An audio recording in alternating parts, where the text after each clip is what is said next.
कोई बार बार अपमान करे तो क्या करें, इसको एक कहानी के माध्यम से समझने की कोशिश करते हैं। दो दोस्त, एक का नाम विजय था और दूसरे का नाम अंकित था। विजय सीधा बच्चा था और अंकित बदमाश था। दोनों दोस्त स्कूल में साथ पढ़ाई करते थे, लेकिन अंकित विजय की बार बार मजाक उड़ाया करता था। अंकित हमेशा ऐसा कोई भी मौका नहीं छोड़ता था जिसमें उसकी बेइज्जती ना हो। अब ऐसा करते करते उनकी स्कूल लाइफ तो खत्म हो गई, लेकिन अंकित का यह स्वभाव उसके साथ ही रहा। जैसे उसकी नौकरी लगी तो उसने उसको फेसबुक पर सर्च किया। अंततः उसको विजय का नंबर मिल ही गया और उसको मैसेज किया, हेलो लूजर, आजकल तुम कहाँ हो? मेरे हिसाब से तुम कोई चाय की दुकान चला रहे होंगे।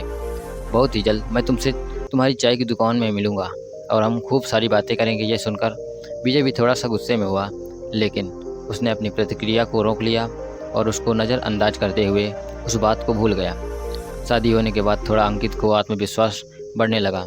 उसने एक बार फिर से विजय को फ़ोन किया कि आजकल तुम कहाँ हो, या ऐसे ही चाय की दुकान चलाकर अपनी ज़िंदगी बिता दोगे? विजय ने इस बार भी कोई जवाब नहीं दिया। थोड़े दिन बाद विजय को एक बेटी हुई। सब कुछ बढ़िया था, लेकिन डॉक्टर ने कहा कि उसके दिल में एक छेद है। इसका इलाज करने के लिए 50 से 60 लाख रुपए की ज़रूरत है। विजय की तो ऐसी की तैसी हो गई, क्योंकि ना तो उसके पास कोई लाखों रुपए वाली जॉब थी और ना ही उसके पास इतने रुपए थे जिससे वो इलाज करवा सके। मतलब कुल मिलाकर विजय के बस की बात नहीं थी। उसने डॉक्टर को मना कर दिया कि उससे यह सब व्यवस्था नहीं हो पाएगी, लेकिन अचानक एक दूसरे डॉक्टर ने केस को गंभीर मानते हुए ऑपरेशन फ्री में कर दिया। और अंकित को यह सुनकर बहुत खुशी हुई और इंतजार करने लगा कि कब ऑपरेशन खत्म होगा और कब वो अपनी बच्ची एवं उस डॉक्टर से मिल पाएगा। फाइनली इंतजार की घड़ी खत्म हुई और डॉक्टर विजय और उसकी बेटी अंकित के सामने आ चुके थे।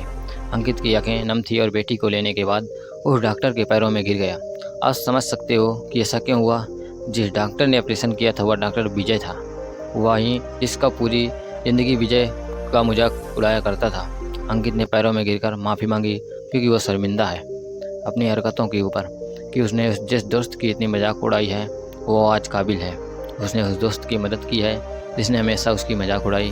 उसने कहा कि विजय, मुझे माफ़ कर दो, मैं तुम्हारा एहसान नहीं भूल पाऊंगा। लेकिन दोस्त, ऐसा नहीं है, ये मेरा फ़र्ज था और दोस्त होने के नाते मैंने तुम्हारे साथ ऐसा किया।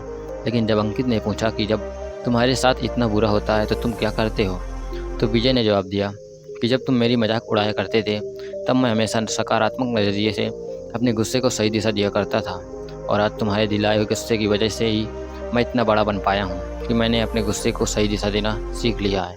आशा करता हूँ आपको इन बातों का मर्म समझ में आया होगा। अगर आप आचार्य चाणक्य की और भी नीतियों को जानना चाहते हो, उनकी सोच को समझना चाहते हो, तो आप बिल्कुल सही जगह पर हो। यहाँ पर आपको आगे इससे भी बेहतर चीज़ें मिलती रहेंगी और मुझे आपका साथ चाहिए। आपका कीमती समय देने के लिए दिल से शुक्रिया।